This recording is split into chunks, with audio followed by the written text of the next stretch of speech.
something. I'm going to go over the whole panel, but I'll breeze over things that are you're used to already. All right, your two gauges. One left's always intake, one on the right is always discharge. Two test ports here, that's for when you do your pump test. That's where the academy can dial right into your truck. You have an alarm here. Okay to pump here. You have an okay to pump here, and you have an okay to pump in this. Two more ways of knowing you've made a successful pump shift. The alarm here is tied in with this, which we'll go over in a moment. Anyone ever played with flow meters before? Okay, let's run through them. The needle is going to tell you how many PSI. The digital readout is going to tell you how many gallons per minute average. Not dead nuts accurate, but pretty close, within 10%, and an average. If they did it live data, it would constantly change. You know, 251, 253, 250, 254. You know, it'll just average out, and then so you'll see it go from 250 to 255, 250 again. So it's flowing somewhere in between there. What can we use a flow meter for? What's the benefit of a flow meter? What's that? Not on a hydrant. Okay. No way I would tank. Okay, good. Any other place? Okay. I want you guys to think about what a flow meter can do. So I bring up, and I think the chief last time said he likes when I do that, go through the different reasons for having a flow meter. All right. I got 3 lines out. You're the officer. You're going to ask me, can you get another line out? What are you going to look at? Your incoming water, right? Okay. Oh shit, yeah, I still have 30 static. No problem, Lieutenant, I can get another line out. How do I know all 3 of those lines were flowing? How do I know what? The 3 lines I have out were flowing at the time. Flow meter. Now I do. But before, how do I know? Okay. Got a hose stretched off the back. How do I know how many links were pulled off? What? Well, you got to rely on someone counting, right? And what's the friction loss on a length of 1 3/4? 20. Any other answer? There is no answer. I'm going to explain why, and you're right. 20 is the rule of thumb. I have 10 lengths of 1 3/4 put out. I have 125 going in this end. I cap the other end. What's my friction loss? I take a 1/4 inch drill bit. I drill a hole in that cap. What's my friction loss? The rule of thumb you've been given is at full rated flow of that hose. See what I'm saying? I don't need to know how many lengths of hose were pulled off now, do I? I have a flow meter. What do I need to know? The only piece of information I need to know. What's in his hand? What nozzle's in his hand? If it's 120, if it's a smooth bore set for 125 GPM, I don't give a flying fuck if it's flying shit. If there's 10 links to hose, 1 link to hose, he's up 4 stories, he's down in a basement, what do I care? 125 gallons a minute. And you'll always be right on the money. Okay. How many times have you heard, I don't have enough pressure, give me more, I have too much? So, and you never know for sure, right? So I'm showing 110 PSI, 120 PSI. Let's say we figured out that's by your rule of thumb here, that's where you need to be. And the guy says, I have no water. And you look and the flow meter says 10. What's going on? Kink. Kink in the hose. Something's on the line. Okay. You're flowing your tower ladder. We use just 1,000 gallons a minute. I'm feeding the tower. How much pressure do I need to feed it to hit 1,000 gallons a minute? There is no answer. Is he fully extended? Is he below grade? Is he retracted? I just dial up till I hit 1,000 gallons a minute. I'm right on the money. All you ever need to know is what's in the guy's hand. Was that gauged up to 2,000? All you ever need to know is what's in the person's hand. I have departments that have done away with pressure gauges, and they run strictly flow meters for that reason. So besides having a nice thing, you have a good tool that you can use. Now you take a smooth bore. What happens if you put too much through a smooth bore? You get, and very good. And what else? You're beating the shit out of the guy, right? Okay. What happens if I don't have enough pressure? No penetration. Puts it right on the money every time. Okay, and the reason why I do all that, because I want you guys to think that way. What else can I do with it? And by the way, the kinking of the hose, I had started doing this years ago when they came out, and someone said, "I don't know if a hose is kinked." I'm going, "Shit, that's right." So he taught me something. All right, moving along. This unit here, TRVL, thermal relief valve with light. What does this mean to you? Basically, a button, a light, and an alarm mean nothing to you. It's just going to tell you screwed up. It's a thermal relief valve. We're in a booster reel operation, just picking something. What are you guys running your booster reel? 200? 200 PSI. What are we supposed to be doing if the bail's closed? Moving some water, right? Because what will happen? Overheat the pump. So we're taking all that energy that we're making pressure with, we're not relieving it by letting the pressure go, that energy turns into heat. And everyone does this, right? You're going to feel the steamer, see if it's getting hot. How many guys have seen a pump overheat? I know I have. I've seen it in my shop where the tanked fill line, when they pulled it, melted. I've seen steam coming out of these caps. It's hot, all right? This thing takes the guesswork out of it and prevents you from screwing up. It's a thermal relief valve. The pump hits about 180 degrees, it opens. Yeah, the light and the alarm will come on, but it's already doing its thing. It's pissing some water on the ground. When I let water hit the ground, what happens? Cool water can come in the pump. I'm going to cool the pump nice and slow. You don't want to, anything hot, I take this and I have it red hot and I dunk it in ice water. What happens? It changes the temperature of the metal, it can crack. So you want it to cool down slowly. That's what this thing will do for you. It don't circulate back into the tank? No, drops it on the ground. So you know right away it's... Oh yeah, you're going to know because it's going to come right out over here. You'll see the hot water, 180 degrees, makes some steam coming out. Nice in the winter. Really nice in the wintertime, but it's also telling you when the alarm goes off that you're screwed up, and everyone else knows you're screwed up too. See, before you had a circulating valve go back into the... Well, we still have that, but this is if you screw up and forget to turn it on. This is emergency. This is your backup. This is your friend making sure, yo, you made a mistake here. Okay? Hitting this just makes the light and the alarm go off. It doesn't make the water come out. So, hits 180 degrees, it opens, and starts pissing some water on the ground, cooling down the pump. Because at that point, it's taking for granted that you either have opened up the tank suction or established the water supply at a hydrant. If you haven't, the only thing it's going to do is empty the pump. But at that point, you're melting the pump anyway, so it really doesn't matter. All right, you have to have some kind of water coming in.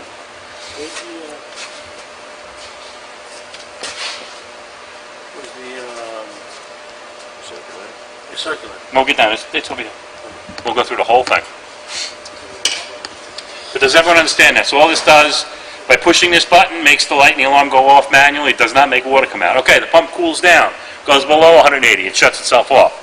It goes above 180. It opens itself up again. So it's not a one-time use thing. It'll keep opening and closing. Okay, well, your crank valves you used to push-pull, crank. Closed, open. Put a little arrow here. To this way, righty-tighty, lefty-loosey. Turning it to the left loosens it up. And yes, you can gate it down. Okay? Tank fills right here. Again, more hand crank gauges. I don't need to explain this any more than I just did, I don't think. Alright, electric. Red line here is closed. It'll turn green all the way to here. That's fully open. This is somewhere in the middle. And you can just stop touching the button, or I can tap it closed, or tap it a little more open. Okay? That's for the Deca? That happens to be for the Decon. Because the NFPA is, anything over 2.5 must be slow close. So, how do we accomplish slow close? Well, if we do a crank, because you can only crank so fast comfortably, well, we do an electric. No more standing there like this, trying to make it work.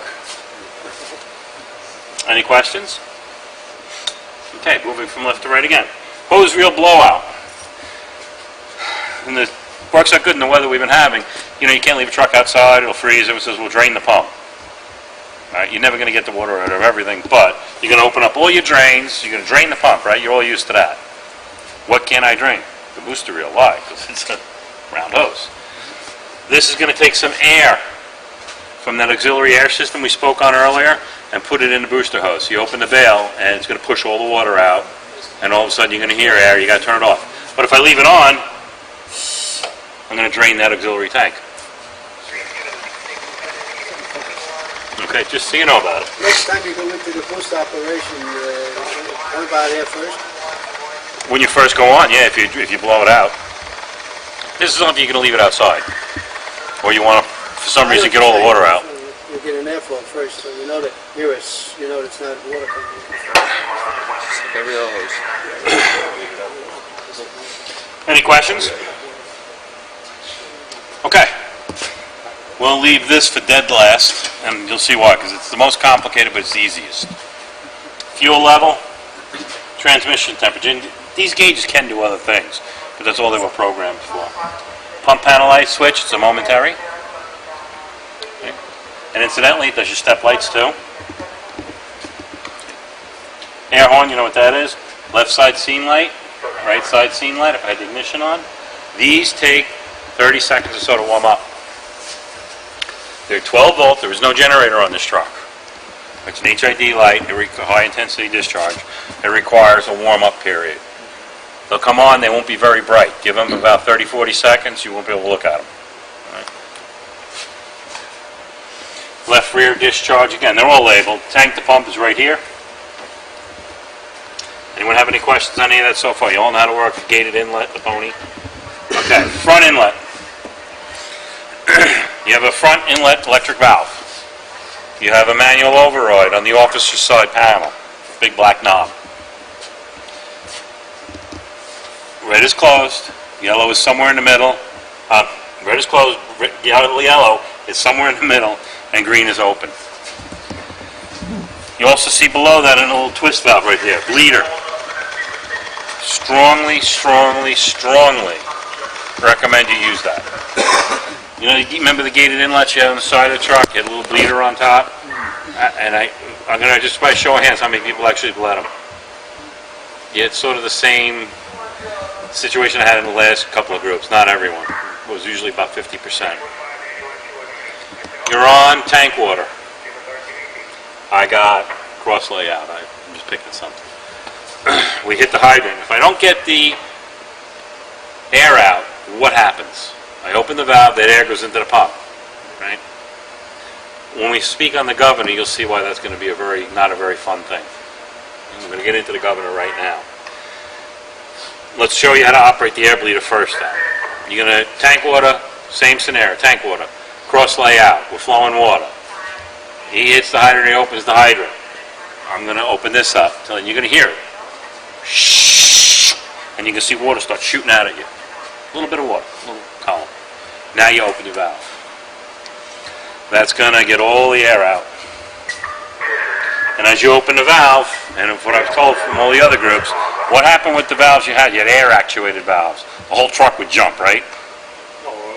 You had to open it first. You were supposed to open it first, and if you didn't, the whole truck would jump. All right, that's all out the window now. Forget about all that. You can open this after the hydrant's charged. As a matter of fact, you're going to open this after the hydrant's charged. And what you're going to see here is that water pressure come up nice and slow. The whole truck's not going to jump. Okay. How many have opened it up with the air one? You never had it. You never could get it open the other way. They were shitty valves. They really were. The technology sucked. I'm going to be honest with you. You didn't open it up first, you couldn't get it open. This one, you're not going to have that problem. So you're gonna bleed the air and then open it. Right. Hit the hydrant, charge the line, bleed the air, open up the inlet. It was talked about in the previous class I was in, them making it mandated where the valve was going to be left open. It's not official, but just so people don't forget, like a fail-safe. Leave it in the open position. I wouldn't do that. That's what they discussed in the last time I was here. It's suck air in it. Yeah. It's suck air in it. That's what they discussed. Push that up. Okay, circulating water. You got a pump cooler right here. Oh, right there, okay. Now, what's the difference between a pump cooler and a tank fill? Different size. Size. That's it. Size. Oh, really? It's all on any truck. So you don't know the A size. pump recirc, pump cooler, takes about 3/8 pieces of Synflex line, goes back to the booster tank. A tank fill valve is 1.5 inches to 2 inches, depending on how you spec'd it, line. So all we're doing is a much smaller amount. That is the only difference, and I want to clarify that. You want to move water, people think they're two different ones, and they're not. It's the same thing. You're taking water from the pump, putting it in the tank. based on the fact that you have what? A water supply. Otherwise, you're just emptying the pump. Okay? The tank fill valve is small, Basically, go right? back to the old days. Tank fill is usually 1.5 to 2 inch. Yeah, I thought it was smaller because you brought a tank. So No, 1.5 to 2 inch. The fiberglass tank in here? No, poly. Lifetime warranty.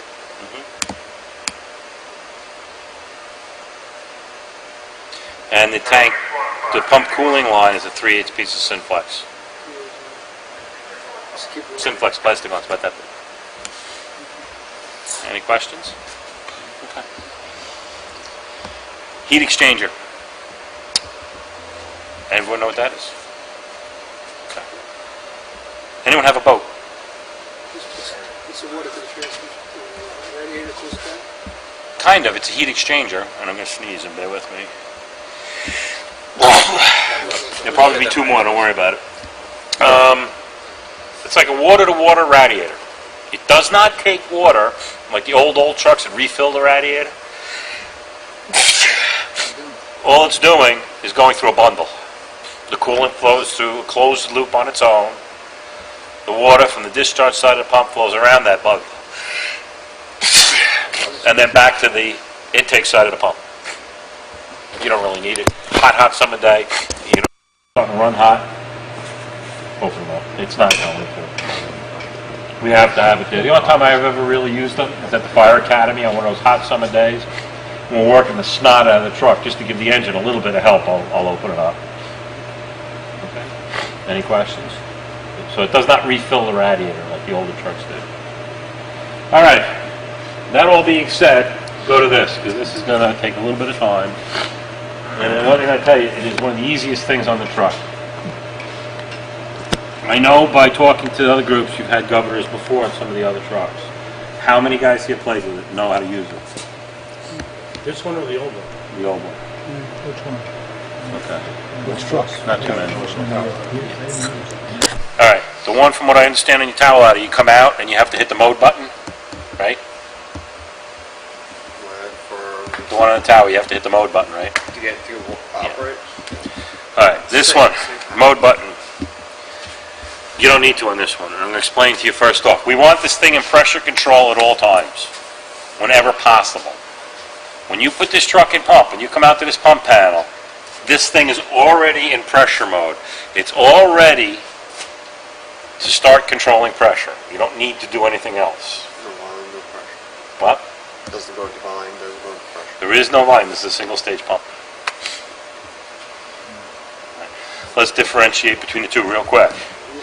Volume pressure. Everyone's used to your 2-stage pumps. We had a crank, and you had to be half of this and do that. And this is done away with all that. The older trucks, the engines didn't have the horsepower to drive a big impeller, so we did 2 smaller impellers. When we were in volume, the water was coming in the inlet of the eye of both impellers. So let's say it's from the tank. It was flooding both impellers, going out, and 2 impellers were making a lot of volume. When you put it in pressure, you're closing off the inlet to one eye, one inlet. It was going in only one impeller, coming out the discharge of that impeller, going in the inlet of the second impeller, and then going out to the rest of the truck. So basically, you're pumping the same water twice. So you got half the volume, twice the pressure. The new engines now have removed that from being a necessity. And unless we need 500 pounds or something, we'll go to single stage. Same square inches of impeller, just one massive impeller. So there's no longer a pressure volume control on this truck. Okay, you're still going to get your higher pressures. You just be throttled up a little bit more, but it will still do it. Okay, this pump, I think, is 2,000 gallons a minute. You will get, if you have enough water source, I will not be surprised for you to get 3,800, 4,000 gallons a minute out of it, you know, if you have enough discharges moving. Every pump that's rated 1,500, 2,000, whatever the number is rated on a draft. You start pressure feeding it, it goes up rapidly, exponentially. Okay, now when we're talking about this though, when I say controlling pressure, I'm talking about one thing and one thing only. This gauge. This is looking at this gauge. Okay? What it says here is what it's going to say there. The governor that you guys have now, you have to come out, you have the mode button, it'll just say throttling up, throttling down, you got to watch that gauge. This will have a digital number. So let's just take 150. It says 150 here, it's going to say 150 there. I open up 2 lines. The engine's going to race up. 150. I shut down one of the lines. The engine's going to idle down a bit. 150. I'm on tank water. The engine's raced up. 150. I hit the hydrant. It's going to see this pressure start to rise. It's going to throttle back. 150. You get what I'm saying?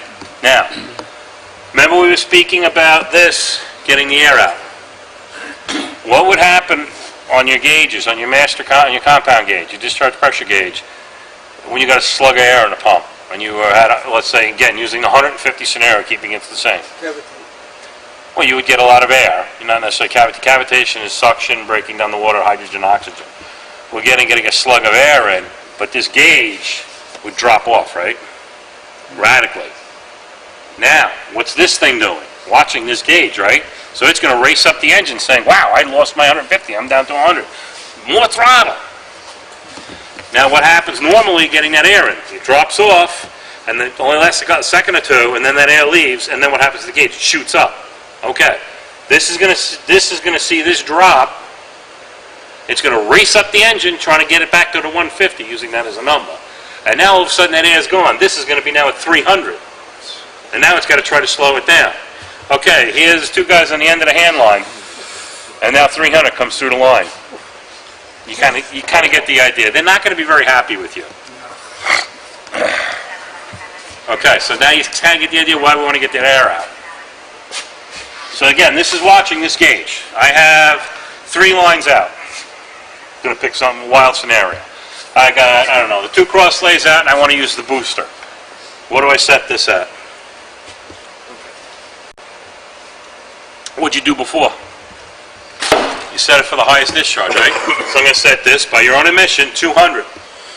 And I'm just going to choke the other 2 guys back to where I want them to be. You're going to do the same thing. Nothing changes. That's all it is. Didn't they say they were defaulting to something? I think they're defaulting to 180. The preset button? I can make the preset be whatever it is. Don't worry about the preset yet.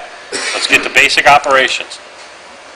The bottom line is, whatever this is going to be. I mean, that's pretty simple, right? Okay. Okay. In here, you have the universal symbols, the SAE symbols for oil, water temperature, transmission temperature, and voltage. This is also your engine. This monitors your engine. Okay? If I have low oil pressure, this is going to drop off. It'll start flashing. Okay? In the display, it's going to say low oil pressure, and you're going to get a very loud and obnoxious alarm. Okay? You have a silence button here. I can turn that alarm off. It's still going to be flashing at you, but it's going to turn the alarm off. Let's say we hit the alarm off, and now it starts overheating. A new alarm is going to come now. It's going to say low oil pressure, high engine temperature. Low oil pressure, high engine temperature. And now both are going to be flashing at you. You kind of get the idea. Last one is voltage. Where do we want to see the voltage be? Love it. Love it. Okay. 2 lights on here that we didn't discuss in the cab. We should discuss here. Because it's the same as in the cab. You have a check engine and a stop engine. Check engine. Could be anything. You don't know because you don't know the codes, even if you could get in. But it could be just a little bit low on coolant. The level's just off a bit. It could be a sensor acting up. It could be anything. But a check engine is only telling you it's suspecting a problem. This is non-engine life-threatening, just that you need to get it looked at when you can. Okay? It could be anything. Certain sensors that go, the engine has a default algorithm built into the computer that, let's say, the barometric pressure sensor that tells you how much pressure there is today, low pressure moves in or whatever, goes kapooey. mathematically it'll figure out a way to keep the motor running cleanly, well, just not as clean. So check engine just means that. You gotta have Artie, when he's got a minute, or someone like me, come down with a laptop and check it. You can still drive the truck, you can still get it to the scene, you can still pump it at the scene, you can still get it home. Stop engine, different animal. Stop engine means impending engine failure. I'm overheating, I'm out of oil, I'm sensing a real bad problem. Incidentally, that would be a red light. All right? That means, yeah, you got a problem. So if you got lines out, you want to get the guys out, get another engine in its place. You don't know how much longer it's got. All right? Same thing in the cab. Check engine and stop engine. Okay? Going back to the governor, so it starts off in pressure mode like we discussed. You have an alarm, you can hit the silence button, you got that. You got a mode button right here, menu. You hit it, it's going to scroll through. Engine hours, pump hours, last incident hours. It'll give you a digital readout of voltage instead of a bar graph, water temperature, oil pressure, a whole bunch of stuff. You're never going to play with it. You don't need to. Maybe a pump test so you get the actual number to give the guy in the booth. When you're done playing with it, you want it to go back to the normal screen, just hit the silence button, it'll bring you back to the home screen. Okay. The governor's also very smart. Very what? Smart. Smart. Remember I said what it asks for here, what it says here, you've asked for, it's going to say here, right? Okay. What happens if I start cavitating? And the mechanics of cavitation are, we're putting so much vacuum on the water, it's starting to break up the hydrogen and oxygen. It's going to, if you've ever seen a pump, it looks like the impeller got hit with a shotgun if you leave it long enough. But what do you see on the gauges when you start cavitating? Raise up, top is going to raise high. Well, usually what you see is you try throttling up, and the RPM comes up, the pressure gauge goes up. And all of a sudden the pressure gauge stops moving. But you keep throttling up, and actually what you'll see is the pressure gauge drop off a little bit as the pump starts cavitating the water. So what this governor is going to do, you're asking for 150. I like using that number because whatever number I start with, I'll go through. And it's going to raise up, and it's watching the pressure gauge, but it's also watching the engine RPM, saying, I'm bringing this up, and it wants to see. All of a sudden, the pressure stops coming up.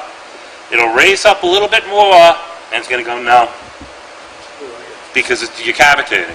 The gauge actually stopped going up as throttle was being increased, and actually in a real cavitation, you'll just see it drop off a little bit.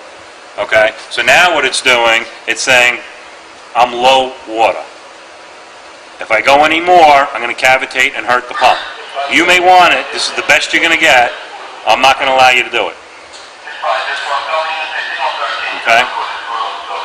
So you need to either give me more water coming in or cut the amount of water I got going out. One or the other, but this is where we're staying right now. Okay? Everyone understand that? The last thing it has in there, being smart, is no water. At any point I fall below 45 psi discharge pressure, idle. Because at 45, what am I doing for a hand line, let's say? Nothing.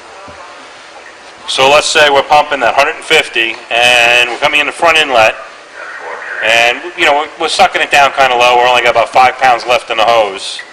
And one of our trucks comes, doesn't hit a hose bridge, and actually parks on the line, collapses it. What's going to happen? The engine's going to race up, because the first thing it's going to see is the pressure drop off, and it's going to see the pressure stop coming up. It's going to stop racing, saying, I'm at low water, and now as that line sucks dry, it falls below 45 psi, idle. Now the truck gets off the hose. The water starts coming back in. I can dial it back up again to 150, and it'll come back up.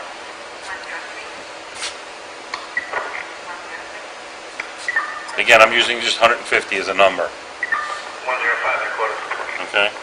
Anytime it falls below 45 psi, it's going to drop it off to idle. And it'll say, no water. It's going to tell you why it did it. Where would that be a huge problem?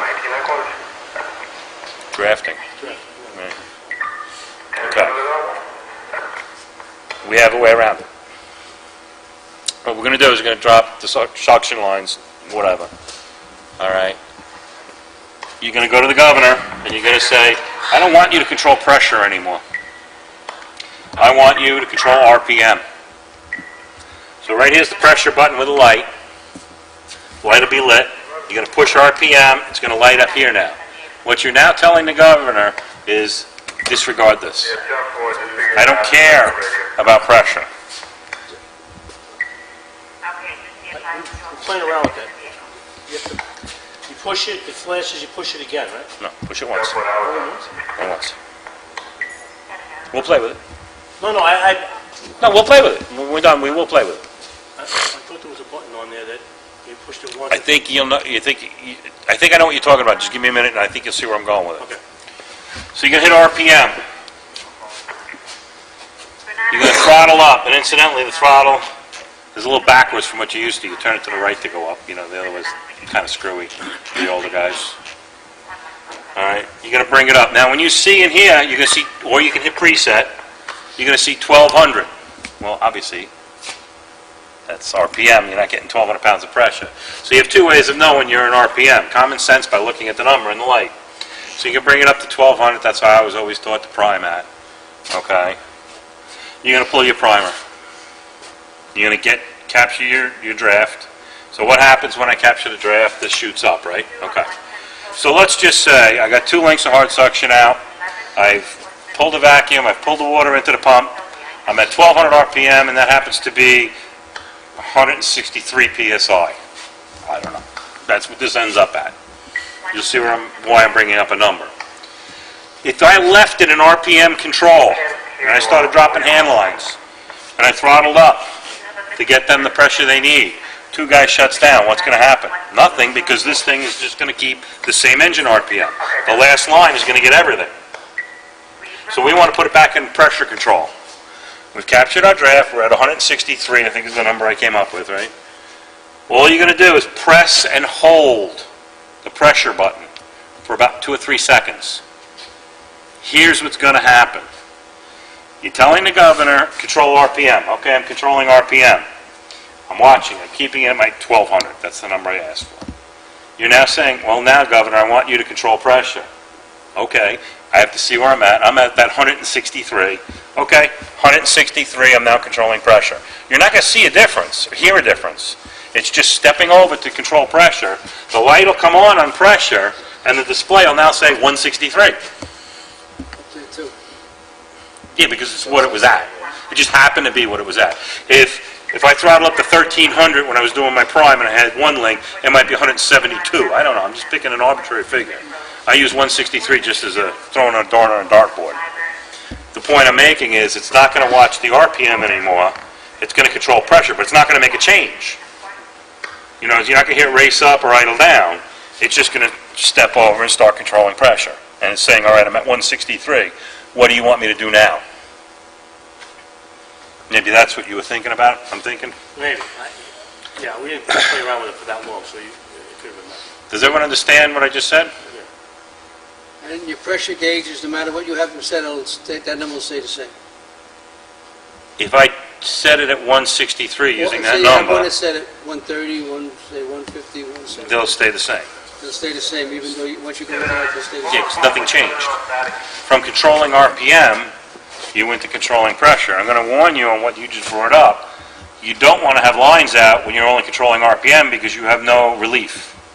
Right, so the other... So like before said, you the start other two sending guys water shut to down. hoses, All the pressure's going to be on that third line. right? But yeah, so before you start sending water out, switch it back over to pressure. Okay. Now I don't care what you do because if you set it and everyone's happy, no matter what they do, the other guys are always going to have what they had to begin with. Nothing's going to change on their end.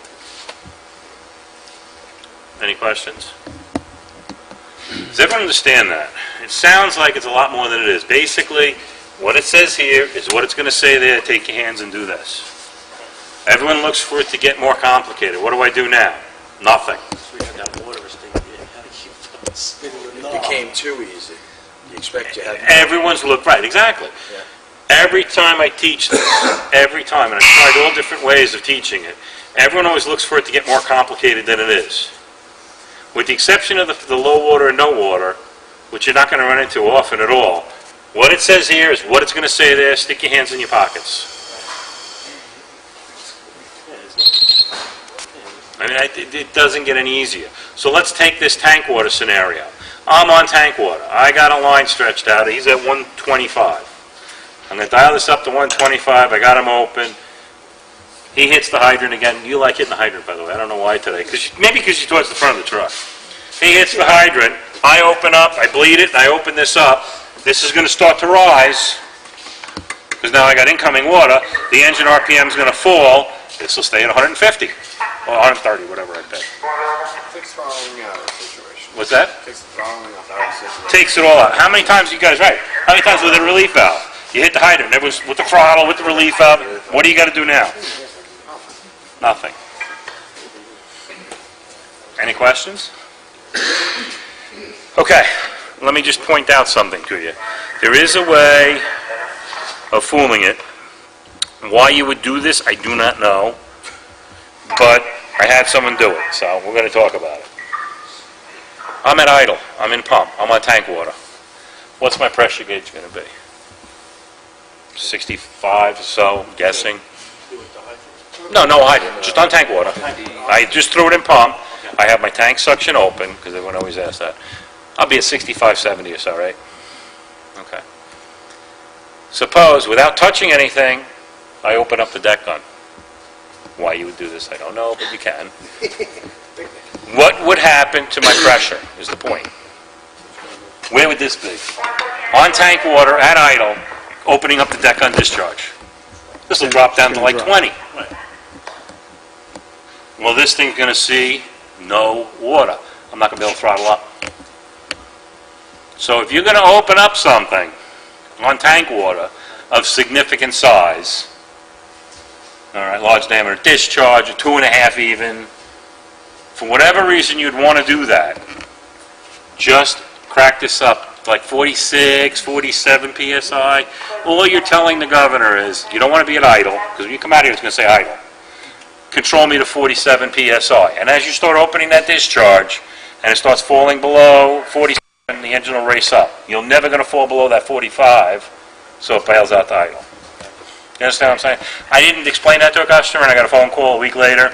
Look, here's what we're doing. We found a way, it's broken. And they pulled the deck gun. They got a 500-gallon booster tank. They're pulling 1,000 gallons a minute out of a deck gun. I'm going, what do you expect to do with this? You're getting 30 seconds worth of water, But if I don't tell you that, I could see it happening. This tank here is a 700-gallon tank? 670 or 700 or something? 650, it is, you're right. But why they were doing this,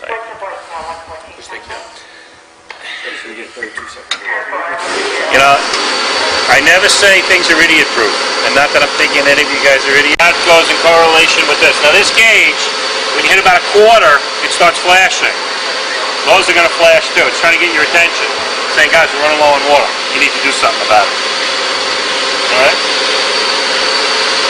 Anyone have any questions? Okay, deck gun. You have a remote control here, and I think the other one you put here too. There it is. Who's played with this already? Show them. Because I'm going to use the bathroom. Show 'em. Yeah, show them how it works. Because this control panel, guys, on that remote is the same as the one on this front wall. All right, it's not going to work. I don't have the key on. Explain it to them. You got to turn that switch on, wait for the lights to stop blinking, right? So it sinks out. And then I'm going to use the bathroom. It won't work, you said, won't because work. you had to switch it. You need keys in on the ignition. Just explain it, what you're doing. You gotta turn it on top. Unless you want battery. Now it's on. And then you just read the arrows. Push the button. Auxiliary 1, auxiliary 2 is, I forgot what we said it was. I forgot what we said it was though. You can only put it, and then you can just raise it up, and you can aim it. You can change your flow pattern. Widen it up or tighten it up, tighten it down.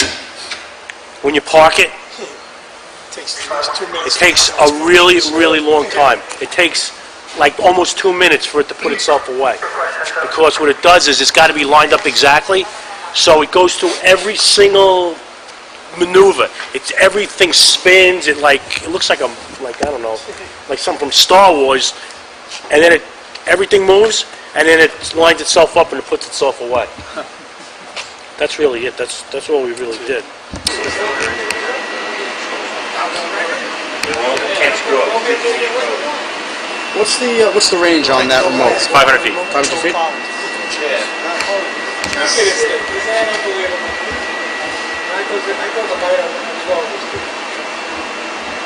How far is the range on this thing? 500 feet.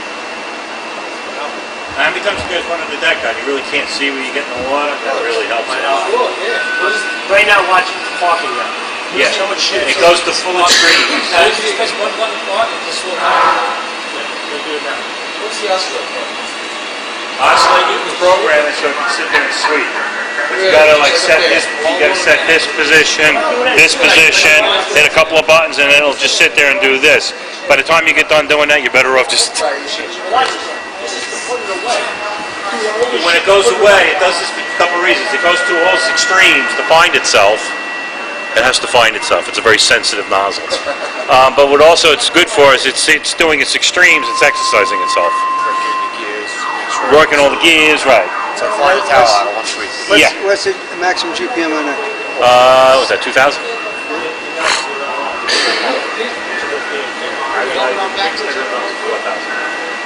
That was hydraulic.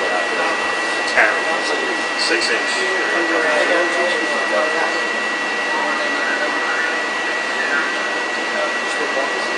I'm not doing a thing. It does it by itself. It does it by itself. I'm not doing a thing. What happens if you're operating and you hit the park button?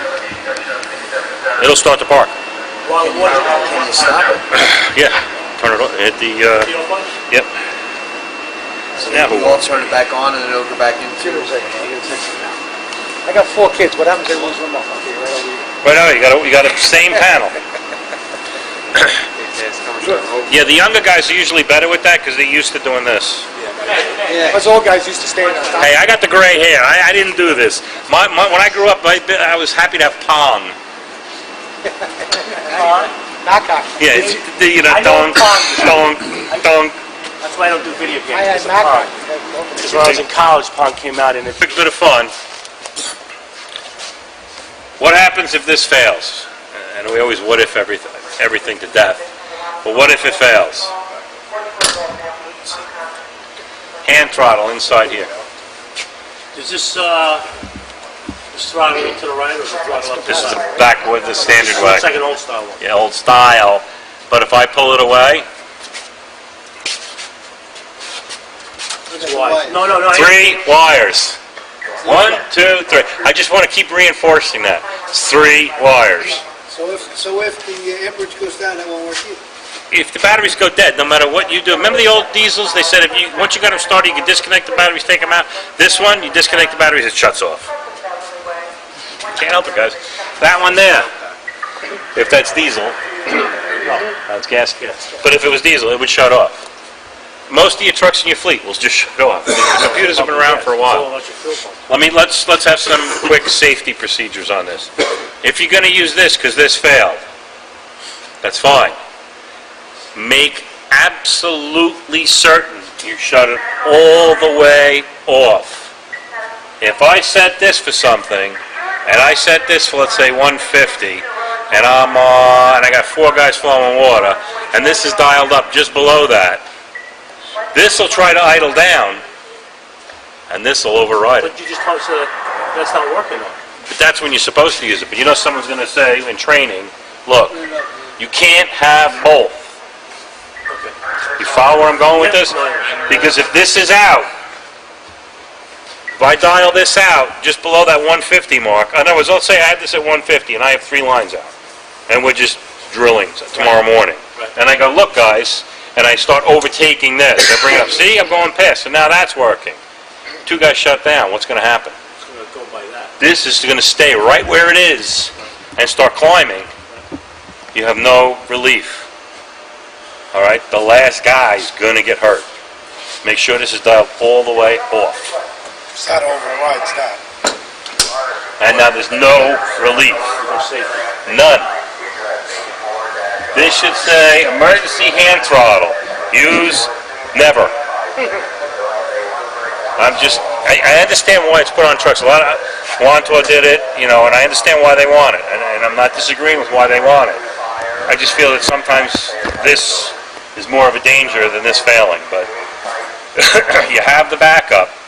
Just make 100% certain you know what you're doing, and you have to stand by this pump panel now, guys.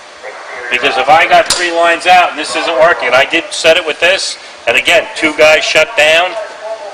I'm gonna have to. I don't care where you have this set. No, I'm gonna have to gate this down. Even if I gate it, let's say I gated them down. You're going to have to be instantaneous. So now you need to be in radio communication and tell everyone, before you shut down, you have to call me and tell me I'm going to shut down, because now you're going to immediately have your hand on this. You follow what I'm saying? Nothing is going to affect it. The guy on the last line is going to get everything you can give him.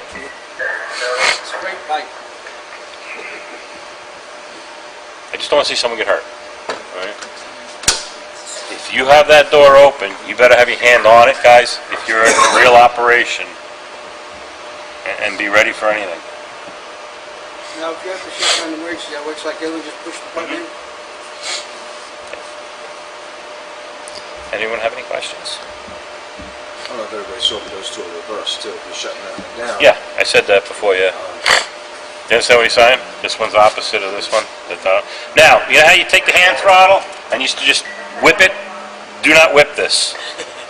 It will climb quick. Do it. Yeah. It will come up. You're looking for the number here. Can you go over the preset button real quick? I only have 2 minutes to take left. You got a preset button. If I'm in pressure mode, it's preset, I believe, at 150 right now. Anytime I hit this preset, it's taking me to 150. If I want 160, I can do it one of 2 ways. I can throttle up until I hit 160, or I can hit the preset button and then throttle it up to 160. So I'm getting it to 150. It's a jump-off point. Right, and we can reprogram that to be what you I want. thought they said they were going to program it to 180. I'm not sure. I heard all different numbers, whatever you guys decide.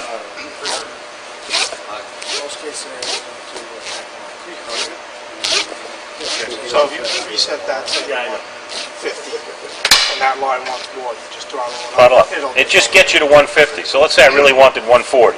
I could hit preset and then throttle down. It's just getting into a set preset point. You could. It's just getting you to a point quickly. All right, that's all it's doing. I can change it. I can tell you how to change it. Strongly advise against that. Let us set it to where you like it to be. And the logic with that is, and I saw it happen once. That's why I show all you guys how to do it. Let's say you weren't here. You start showing them. Here's how you would change the preset. Everyone's expecting 120. Now you and I jerking around. We set it to 180. We walk away.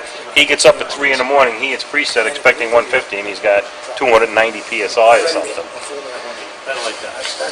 This way, you know it's always going to be there.